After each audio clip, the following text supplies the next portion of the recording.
बिस्मिल्लाहिर्रहमानिर्रहीम। अस्सलाम वालेकुम नाज़रीन, आप देख रहे हैं प्रोग्राम फैसला। मैं हूं आफ्ताब मुगरी। बात करें फैसलों की तो बड़े अहम फैसले जो कि करने पड़ेंगे। अब जिस तरह से पाकिस्तान की तमाम सियासी क़यादत इस वक्त जीबी में मौजूद है और आज साबिक़ वज़ीर आज़म और पाकिस्तान मुस्लिम लीग के सरबराह जनाब नवाज शरीफ ने आज वाज़ेह तौर पर अपना फ़ैसला गिलगित के लोगों को सुनाया कि क्या उनके साथ हुआ और जीबी ने क्या कुछ उनको वापस दिया। अगर इक़्तिदार मुसलसल और तसलसल से चलता तो यकीनी तौर पर जीबी की तकदीर और जीबी की इस वक्त ग्राउंड हक़ाइक़ तब्दील होते जो कि अब नहीं हैं। इसके साथ साथ उन्होंने आज ये भी कहा कि यहाँ के लोगों की जो ज़रूरत है वो यकीननी पूरी होनी चाहिए, जिसमें वाज़ेह तौर पर दिल की हॉस्पिटल यानी कि कहा जाए कि बड़ा अहम इशू जो जीबी के लोगों के लिए है वो सेहत का बुनियादी जो सहूलत से महरूम हैं उनका भी आज उन्होंने जिक्र किया कि वो भी होने चाहिए। फिर उन्होंने जिक्र किया मोटरवे का कि मोटरवे का जाल जो कि पूरे पाकिस्तान में हमने बिछाया। उन्होंने कहा कि कराची तक मोटरवे पहुंचा, मगर कराची में बैठकर मैं ये समझता हूं कि कराची के अंदर जो सबसे ज़्यादा जो कराची समेत पूरे सिंध के लोगों को एतराज़ है कि कराची को और सिंध के मुख्तलिफ़ अज़ला को मोटरवे नहीं मिला। मगर इसके बावजूद जो है आज साबिक़ वज़ीर आज़म ने यह भी जिक्र किया कि कहीं ना कहीं इस वक्त जो बुनियादी सहूलतें हैं वो देंगे। मरियम बीबी यानी कि वज़ीर आला पंजाब वो भी आएंगी और ख़ास तौर पर वज़ीर आज़म पाकिस्तान शहबाज शरीफ को भी उन्होंने आज उस जलसे में खिताब करते हुए कहा कि वो भी आएंगे और जीबी के लोगों की जो बुनियादी सहूलतें हैं वो उनको मिलनी चाहिए। दूसरी तरफ से देखें तो पाकिस्तान पीपल्स पार्टी के चेयरमैन बिलावल भुट्टो जरदारी भी जो है गिलगित बल्तिस्तान में मौजूद हैं, जीबी में मौजूद हैं। खातून अव्वल जो है आसफा भुट्टो जरदारी भी जो है मौजूद हैं। पाकिस्तान पीपल्स पार्टी की क़यादत जो है इस वक्त जो है वो भी इस वक्त जीबी पे मौजूद है। इसी तरह दीगर जो सियासी जमातें हैं वो और उनके कायदीन मौजूद हैं। आज अगर कहें कि बैरिस्टर गौहर और इसके साथ साथ पाकिस्तान तहरीक इंसाफ की क़यादत भी इस वक्त जीबी में है।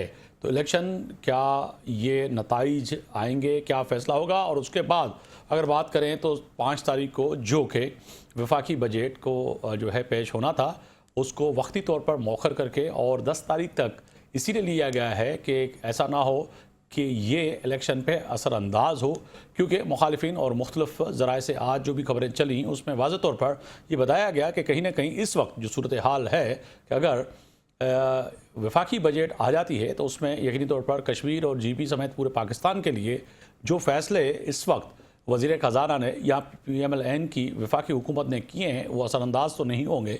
और इसके साथ साथ बिलावल भुट्टो जरदारी को भी मनाना है और ख़ास तौर पर MQM जो इस वक्त इत्तेहादी है वो भी इस वक्त नाराज़ है। और वो नाराज़ इसीलिए भी है कि कहीं ना कहीं उनको गवर्नर सिंध और जो है कामरान टिसोरी और उसके साथ साथ गवर्नरशिप वापसी का मुतालबा भी कर रहे हैं, मगर वो पुरानी तनख्वाह पे काम करेंगे, क्योंकि ये एक सियासी हरबा हो सकता है कि कहीं ना कहीं तमाम पार्टियां मिलकर जो इस वक्त इलेक्शन लड़ रही हैं कि जीबी से जीत के वापस आना है। मगर मैंने कल भी जैसे कहा था अपने प्रोग्राम में कि सवाल यही पैदा होता है कि अब ही क्यों, पहले क्यों नहीं। पाकिस्तान पीपल्स पार्टी, पाकिस्तान मुस्लिम लीग, तहरीक इंसाफ या दीगर सियासी जमातें जो कि जीबी के लोगों की जो सूरत हाल है मुल्क के मुख्तलिफ अज़ला में और ख़ास तौर पर सबसे ज़्यादा जीबी की जो तादाद लोगों की है वो कराची में बसर करती है, मगर वो तमाम इलाज के लिए, तमाम चीज़ों के लिए या तो वो रुख करते हैं इस्लामाबाद का या लाहौर का या कराची का। उनको दहलीज पे ये चीज़ें क्यों नहीं दी गई अब तक, जो कि मैं नहीं मगर कायद मुस्लिम लीग नून नवाज शरीफ भी यही कह रहे थे अब तक क्यों नहीं हुआ,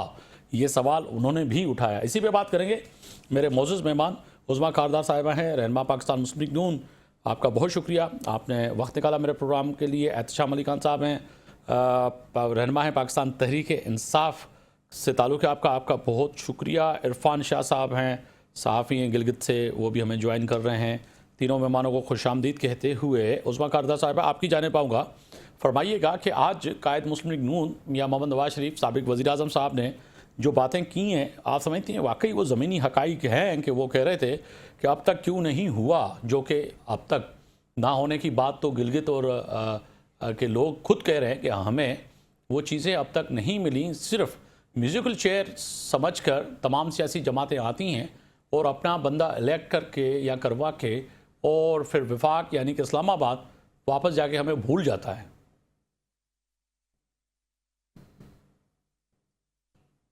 जी राइट किया देखिए, जो भी जीपी में डेवलपमेंट हुई वो बकौल जिस तरह मियां मोहम्मद नवाज शरीफ फरमा रहे थे कि वो परफॉर्मेंस पे जो है मुस्लिम लीग नून ने हमेशा वोट लिए भी हैं और वोट मांगी भी हैं।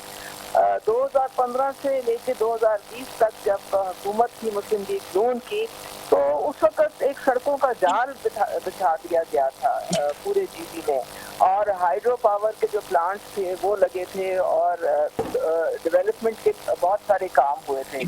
अब ये पिछली गवर्नमेंट जो इतनी गवर्नमेंट थी कि उन्होंने सत्यानाश कर दिया, बेड़ा गर्क कर दिया जीबी का। वहाँ पे जो आज वो बात बता रहे हैं कि मुझे इतना अफसोस हो रहा है कि सड़कों के हालात खराब हैं, इतने इतने घंटे लोड शेडिंग हो रही है। तो ये जो लोग यहाँ पे हुकूमत गए हैं, ये सारा उनका किया धरा है। और लोगों से जो मियां मोहम्मद नवाज शरीफ खुद निकले हैं और उन्होंने कहा है कि आपकी बेहतरी के लिए, आपकी खिदमत के लिए नून लीग हमेशा काम करती है और आइंदा भी करेगी, और जो भी आपकी जो कमी कोताही रह गई है उसको जो है पुर किया जाएगा। और ख़ुसूसन जो फेडरल हुकूमत है उसको कहा जाएगा कि आपको खास फंड दिए जाएं डेवलपमेंट के कामों के लिए, ताकि आपकी जिंदगियों में बेहतरी आ सके।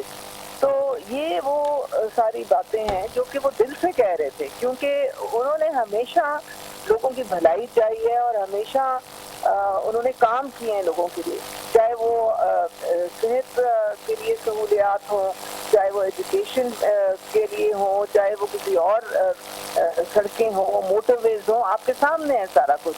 तो लोग जो हैं वो उनको अब समझ आ गई है कि कौन है जो मुल्क की तरक्की के लिए काम करता है। बिल्कुल। एचएम साहब, आपकी तरफ आऊँगा कि जो आज बात हो रही है जीबी की, और ख़ास तौर पर तमाम सियासी जमातें वहाँ मौजूद हैं, और आज मुस्लिम लीग के जो है सरबराह और साबिक़ वज़ीर आज़म साहब मियां मोहम्मद नवाज शरीफ साहब ने जो आज कहा है, वाकई ऐसा है कि गिलगित को नज़रअंदाज किया गया, काम नहीं हुआ। तमाम सियासी पार्टियाँ, आप भी आज़मी इक़्तिदार में रहे हैं, वफाक में भी और जीबी में भी, तो वजह क्या है कि ये म्यूज़िकल चेयर है, या आप समझते हैं कि वाक़तन हकीकी माना में जो है उस तसलसल से अगर हुकूमतें चलती तो जीबी के लोगों की भी कुछ ना कुछ तकदीर बदलती?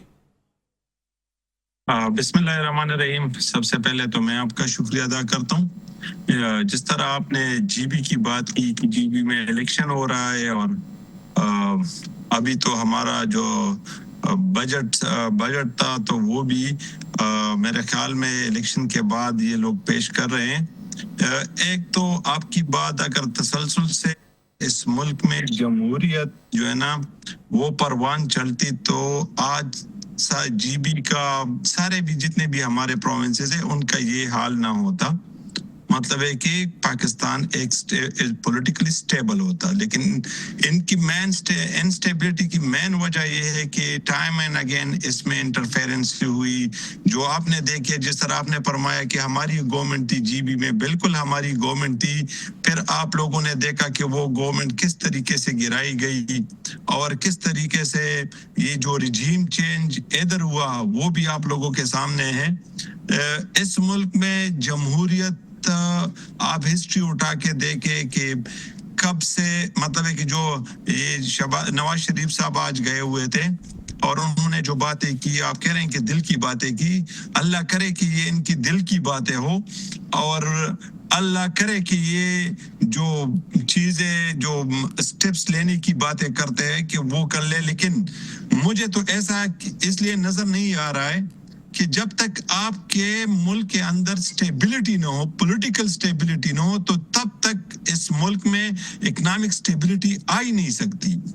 तो सबसे मेन वजह जो सबकी जो आजकल आप कह रहे हैं कि सेहत के हवाले से, रोडों के हवाले से, जितनी भी चीजें हैं, जिस तरह मेरी बहन ने बात की, रोडों से कौमें नहीं बनती, जब कौम बन जाती है तो हर चीज बन जाती है। मतलब है कि फिर आपका मगर रोडों सेहत से का कौमें निजाम नहीं भी बनती, ठीक मगर होता है। कौमों को रोडों की और बुनियादी सहूलतों की तो जरूरत होती है ना, ऐसा तो नहीं है। मुझे मौका दे आफ्ताब साहब, मैं जनाब, थोड़ा सा क्लियर करना चाहता हूँ। हमने मदीने की रियासत की बात की तो मुझे बताएं कि उस टाइम मदीने की रियासत में कौन सी रोड बनी थी, कौन सी ट्रांसफार्मर या दूसरी गली कूची वाली बात की। पहले कौम बना था, उधर अमन था, इंसाफ था, लोगों को अपने हुकूक मिल रहे थे। तो इसी वजह से आज सर भी एक के तो 1400 सिरे से कच्चा साल कलम में, माफ बाद कीजिएगा, छोटा मुंह बड़ी बात, आप तमाम चीज़ों को मदीने से जो है नहीं जोड़ा करें, क्योंकि मदीना नहीं एक मुकद्दस नहीं, नहीं, जगह है मैं और जज्बात आपको सबके वाबस्ता हैं। अगर नेशनल टीवी पे बैठकर अगर हम मदीने से, ठीक है मदीने में उस वक्त जो ज़रूरत ज़िंदगी थी, मगर मदीने की मट्टी की तरह आज हम मुसलमान जो सब उसकी कदर की निगाह से देखते हैं, क्या आप उससे कंपेयर कर सकते हैं अपनी सियासत, अपनी रियासत, नहीं नहीं, मैं सियासत की कंपैरिजन और नहीं नहीं कर कर रहा सकते हूं। ना, तो मैं फिर मिसाल भी आपको ऐसी मिसाल गुरेज करें देने मैं से। आपको मिसाल दे रहा हूं, जिस मुल्क में स्टेबिलिटी हो, जिस मुल्क में अमन हो, जिस मुल्क में लोगों को अपने हुकूक मिल रहे हो, आईनी और कानून के मुताबिक लोगों को ट्रीट किया जा रहा हो, तो फिर उधर हर चीज मुयसर होती है। फिर आपके रोडें भी ठीक होंगी, फिर आपकी सेहत का निजाम भी ठीक होगा, फिर आपकी एजुकेशन का निजाम भी ठीक होगा, और फिर लोग खुशहाल भी होंगे, फिर आप इकोनॉमिकली भी स्टेबल होंगे। मैं ये बात कर रहा हूँ आफ्ताब साहब, मैं ये नहीं कर रहा कि मैं इधर की और उधर की कंपैरिजन कर रहा हूँ। नहीं, मैं कंपैरिजन नहीं कर रहा हूँ। हमारे सामने मिसालें पड़ी है, अगर हम उनको देख के स्टेप्स ले लें तो ये हमारे मुल्क के लिए, हमारे लोगों के लिए बेहतर होगा। उस कुछ चीजों को हम अडॉप्ट कर ले। दूसरी बात ये है कि ये जो गिलगित में जो जीबी में इलेक्शन हो रहे हैं, हमारे जितने भी कायदीन थे उधर गए, उनके साथ क्या किया गया वो भी आप लोगों के सामने है। उधर हमारे पार्टी के साथ क्या किया, मतलब उन्होंने क्या किया वो भी आपके सामने है। तो हर एक को मौका देने चाहिए लोगों के सामने। फर्ज करें मैं जा रहा हूं इलेक्शन में, तो मुझे मौका दिया जाए कि मैं जाके लोगों को अपना नजरिया बयान करूं कि मैं किस चीज के लिए आपके पास आया हूं, मेरी विजन क्या है, मैं आपके लिए क्या करना चाहता हूं। तो आप मुझे फ्री मौका दे दे, दूसरों को भी दे दे, तो पता चल जाएगा लोग अपनी वोट जो है ना अपनी मर्जी के साथ इस्तेमाल करेंगे, तो इसके अच्छे नतीजे निकलेंगे। मेरी यही साथ ही रहिएगा। मैं इरफान शाह साहब हैं, सहाफ़ी हैं गिलगित से, उनको भी शामिल गुफ्तगू करूं, क्योंकि ग्राउंड रियलिटी जो है वो क्या कह रही है, और वहाँ पे जो 22 घंटे लोड शेडिंग आज भी कहा जा रहा है कि है, और इसके साथ साथ जो बुनियादी सहूलतें हैं उनसे जो है इस वक्त तक कह सकते हैं कि दुनिया चांद पे पहुंच गई है, और पाकिस्तान और बिलखुसूस जीबी में हम चांद देखने पे लड़ रहे हैं कि जी किसका चांद निकलेगा या नहीं निकलेगा। इलेक्शन का फैसला तो अवाम ने करना है, मगर इसके साथ साथ जो सूरत हाल है वो क्या है। इरफान शाह साहब, आपका बहुत शुक्रिया वक्त निकालेगा। फरमाइएगा कि इस वक्त जीबी में क्या सूरत हाल है। तमाम सियासी क़यादत जो है इस वक्त जीबी में मौजूद है। अगर कहा जाए तो आज वज़ीर-ए-आज़म, साबिक़ वज़ीर-ए-आज़म नवाज शरीफ साहब भी मौजूद हैं, आसफा भुट्टो जो है, बिलावल भुट्टो ज़रदारी और दीगर क़यादत जो है PTI की भी। तो क्या माहौल है इस वक्त? आफ्ताब मगरी साहब जी बहुत शुक्रिया। इस वक्त गिलगित बल्तिस्तान में जो सियासी सरगर्मी है उसमें बड़ी तेजी आ गई है। मुख्तलिफ सियासी जमातों की जानिब से इंतखाबी जो मुहिम है उस पर जोर और शोर जारी है। अगर क़यादत की बात करते हैं तो पाकिस्तान पीपल्स पार्टी की तरफ से बिलावल भुट्टो और आसफा भुट्टो साहिबा यहाँ तशरीफ ला चुकी हैं और शिगर में जलसे किए हैं। इसके साथ साथ स्कर्दों में, इसके दूसरी तरफ अगर वफा की बात करते हैं तो इस वक्त पार्टी की तरफ से, मुस्लिम नून की तरफ से मियां नवाज शरीफ साहब इस वक्त पहुंचे हुए गिलगित बल्तिस्तान में। और इस वक्त अगर ओवरऑल गिलगित बल्तिस्तान में अगर इलेक्शन के सिलसिले से जो 7 जून को होने जा रहे हैं उसमें जो वोटर्स या चीजों की बात की जाए तो 9,63,034 मर्द और ख्वातीन अपना हक राय दही इस्तेमाल करेंगे। इनमें से 5,06,000 जो 97 हैं वो मर्द हैं, जबकि 4,56,937 ख्वातीन वोटर शामिल हैं। और 24 इंतखाबी हकों में मजमूई तौर पर 403 उम्मीदवार मैदान में हैं, जिनमें से सबसे ज्यादा 272 आजाद उम्मीदवार, और इस दफा हैरत की बात यह है कि सबसे ज्यादा आजाद उम्मीदवार है। और पाकिस्तान पीपल्स पार्टी की तरफ वजह क्या बनी कि आजाद उम्मीदवार ज्यादा हैं, और लाजमी है पार्टियों ने टिकट तो दी है, मगर आजाद उम्मीदवारों की तादाद में इजाफे की वजह क्या है? अच्छा मुगैरी साहब, इसमें एक वजह हमने जब जानने की कोशिश की, हमारे जो टीम वहां पे जानने की कोशिश की इसकी वजह क्या है, तो इस वक्त क्लियर कुछ लोग का मौक़िफ़ है गिलगित बल्तिस्तान। खैर ओवरऑल पहले जहाँ बार में बात करते हैं तो इलेक्शन का अगर सीजन आ जाता तो वफाक में जिसका पार्टी अभी इस वक्त मुस्लिम नून का, तो फेवर ज्यादा मुस्लिम लीग की तरफ जाता था। लेकिन एक हल्का ऐसा भी है जो 22, 23, 24 जो लास्ट हल्का है, और 23, 24 की अगर बात करते हैं वहां पे नून लीग के एक भी उम्मीदवार नहीं है। मजे की बात, उनकी कोई भी कैंडिडेट इस वक्त इन नहीं है, कोई भी उम्मीदवार मुस्लिम नून के टिकट में नहीं है। इसके साथ जितने भी दोनों आजाद उम्मीदवार पे हैं। और इसके साथ साथ ओवरऑल लोगों से जानने की कोशिश की तो वो कह रहे हैं कि मुस्लिम लीग को उस जितना पहले अदवार में जो वफाक की पार्टी है उनको मिल रहा था।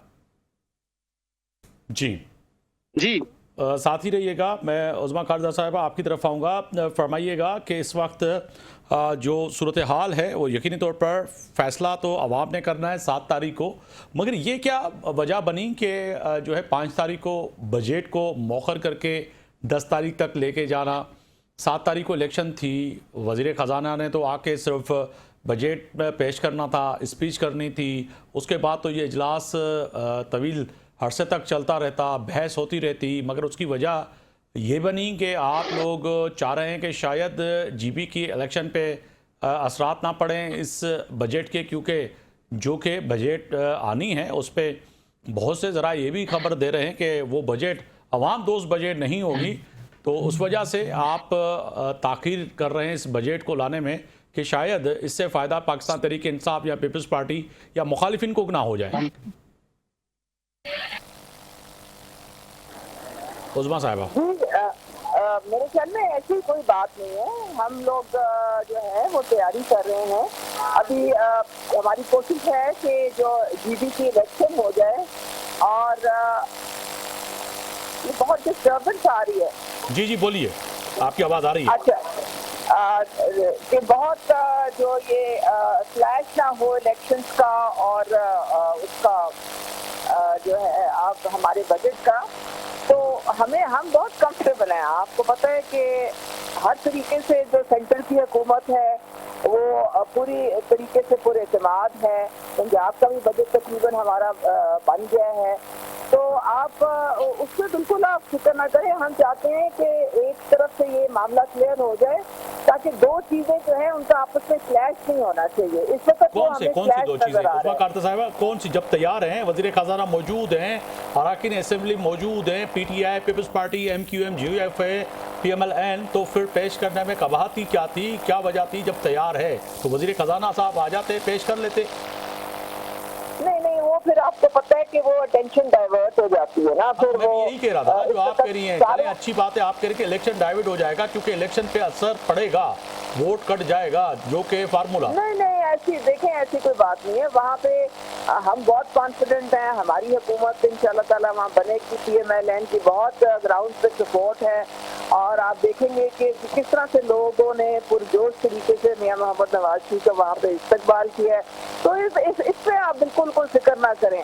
ये बजट का उस पॉइंट ऑफ व्यू से नहीं है, लेकिन सिर्फ ये होता है कि जब जाहिर है सारी पार्टी जो है उनकी तवज्जो वहाँ पे है, पूरे कौम की तवज्जो वहाँ पे है, तो फिर इस हालात में फिर वो दूसरी साइड पे जब डायरेक्शन ले रहे हैं। दूसरी बड़ा सवाल अहम पैदा हो रहा है, क्या यहाँ पर यह भी है कि बिलावल भुट्टो जरदारी की जो आज जो खबरें आई हैं कि बजट के लिए उनको भी राज़ी करना है, एतमाद में लेना है, बजट आ रही है, उसके साथ साथ जो है MQM जो कि चाह रही है कि निहाल शाह हाशमी साहब को हटा के फिर कामरान तिशोरी, जो कि उनकी अवलिनी मुतालबा यही है कि बजट पे तभी हम साथ देंगे जब हमें गवर्नरशिप वापस लेंगे। देखिए, ये सारी हमारी इत्तेहादी जो पार्टीज हैं कि हमारे साथ खड़ी हैं, हमें कोई मसला नहीं है। MQM भी हमारे साथ खड़ी है, पीपल्स पार्टी भी बिल्कुल बजट में हमारा साथ देगी, तो हमें बिल्कुल वहाँ पे कोई दिक्कत की बात नहीं है।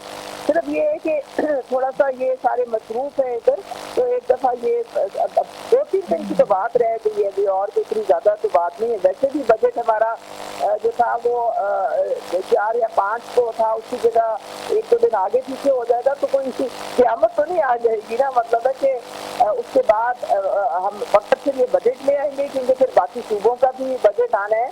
तो आपके लिए तो क़यामत नहीं आ रही, मगर पाकिस्तान तहरीक इंसाफ जो समझ रही है कि बजट का आना जो वक्त पे 5 तारीख को आना था वो आना चाहिए था, पीपल्स पार्टी भी समझ रही है, MQM भी समझ रही है, मगर आपके लिए ये कोई मामला नहीं है। मगर इससे बढ़कर एहतशाम साहब की तरफ जाऊंगा। एहतशाम साहब, आप समझते हैं कि उज़मा कारज़ा साहिबा कह रही हैं कि 5 तारीख कोई बड़ी बात नहीं है, 7 तारीख को इलेक्शन है, 3 दिन अगर आगे पीछे हो जाते हैं कोई बड़ी बात नहीं है। ये आफ्ताब साहब, ये बहुत बड़ी बात है, क्योंकि आप अपने कौम को धोखा तो नहीं दे सकते कि आप परस करें ये इनकी अगर कमांड होती और ये अवाम दोस्त बजट पेश करना चाहते हैं तो फिर इसमें जिस तरह आपने भी एक क्वेश्चन की कि आपने फिर डिले क्यों किया, ये इसीलिए कि इनके पास IMF की शराइत जो इनको भेजी गई है तो ये अपना बजट उन्हीं शराइत पे बनवा सकते हैं, इसके पास कोई दूसरा चारा है ही नहीं। 4 साल हो गए मुसलसल गवर्नमेंट में है और मुसलसल ये आप उनसे अगर बात करेंगे तो ये कि तसलसल होनी चाहिए। 4 साल से ये गवर्नमेंट में है, ये मैं 2 साल नहीं कहूंगा, 4 साल से, जैसे जब से रिजीम चेंज हुआ और अब तक ये 4-4.5 साल हो गए ये गवर्नमेंट में है, लेकिन इन्होंने कोई ऐसी पॉलिसी मुरतब नहीं की जिससे पाकिस्तान में इकोनॉमिक स्टेबिलिटी आ जाए। ये IMF के शराइत के बगैर बजट ही नहीं बनवा सकते, ये न पेश कर सकते हैं।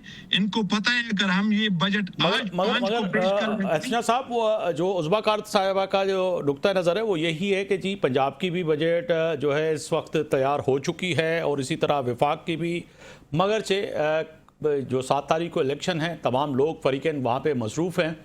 यकीनी तौर पर बिलावल भुट्टो साहब भी वहाँ पे हैं और मियाँ साहब भी वहीं पर हैं, आप लोग भी वहाँ पर हैं। पूरी जो है क़यादत कह सकते हैं कि सबका ज़ोर यही है कि GB से सीटें ज़्यादा से ज़्यादा हासिल की जाएं, तो इसीलिए 2-3 आगे दिन पीछे की हैं। मगर जो अटेंशन थी कि वोटर के ऊपर असरअंदाज ना हो, जो कि खबर है, असल तो ये है कि बजट जो है अगर अवाम दोस्त नहीं और बजट जो है सख्त बजट ये पेश करते हैं जिसमें जो IMF के शराइत हैं जो आप भी कह रहे हैं और वो उस पर इम्प्लीमेंट करवाने के लिए जो वज़ीर ख़जाना पेश कर लेते हैं तो उसका असरअंदाज तो वोटर पे होगा, GB के भी और मुल्क के दीगर हिस्सों पे भी, कि ये कह क्या रहे थे और कर क्या लिया इन्होंने। साहब ये बजट पेश कर ले, फिर इस पे डिबेट होती रहेगी, लोगों को पता चलेगा कि ये जो गवर्नमेंट बैठी हुई है क्या ये इसका मतलब है कि ये अपने मुल्क अपने अवाम के लिए कुछ कर भी रही है कि नहीं कर रही है। तो ये जो कह रहे हैं कि 12 को पेश करेंगे या 11 को पेश करेंगे, तो इसके पीछे सिर्फ एक ही ये है कि ये इनके पास कोई प्लानिंग है ही नहीं। मैंने आपकी प्रोग्राम नहीं, मैंने कई प्रोग्रामों में कहा है कि इनके पास कोई प्लानिंग है ही नहीं ना। ये जो मैं एक फिक्रा दोहराऊंगा जो खान साहब ने वो दोहराया था, एक तो ये नालायक है और दूसरा पढ़ने की कोशिश भी नहीं करते।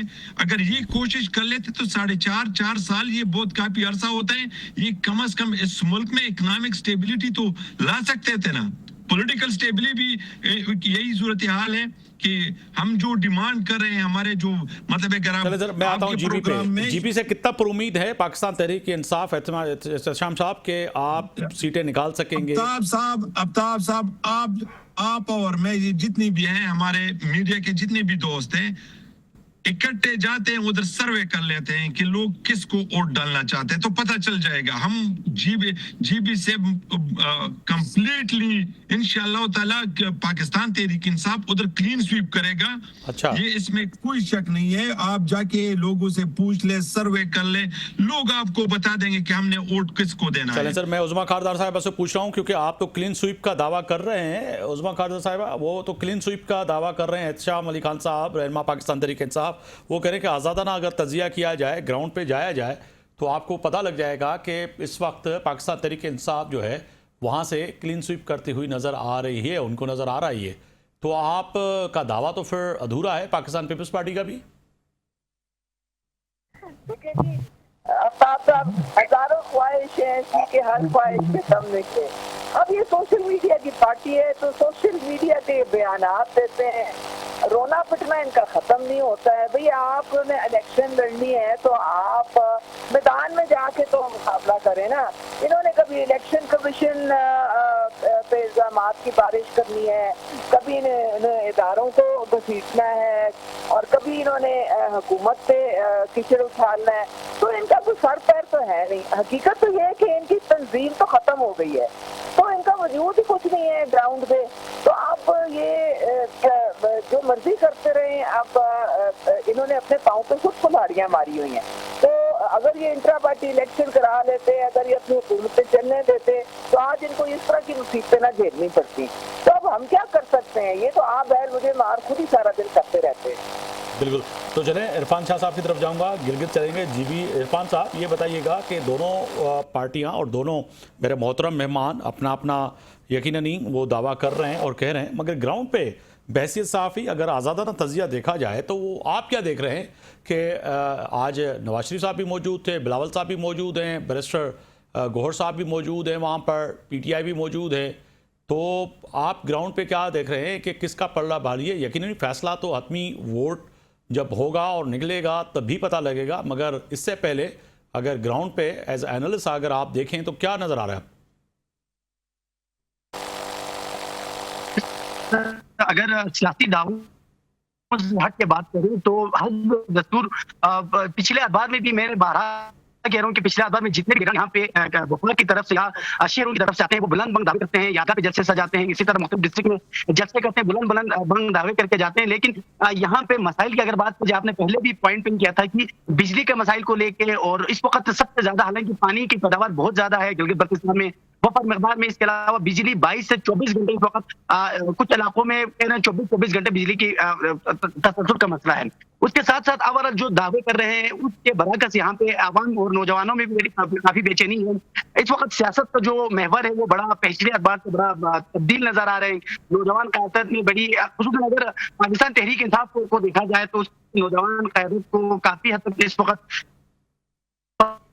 हफ्ते जीबी में से मौजूद थे इरफान शाह साहब। आपकी ऑडियो में कुछ है, तभी प्रोग्राम को यहाँ पे इस सेगमेंट को मुझे रोकना पड़ रहा है। आपका बहुत शुक्रिया इरफान शाह साहब, आपने वक्त निकाला। एहतशाम अली खान साहब, रहनुमा पाकिस्तान तहरीक इंसाफ, आपका बहुत शुक्रिया।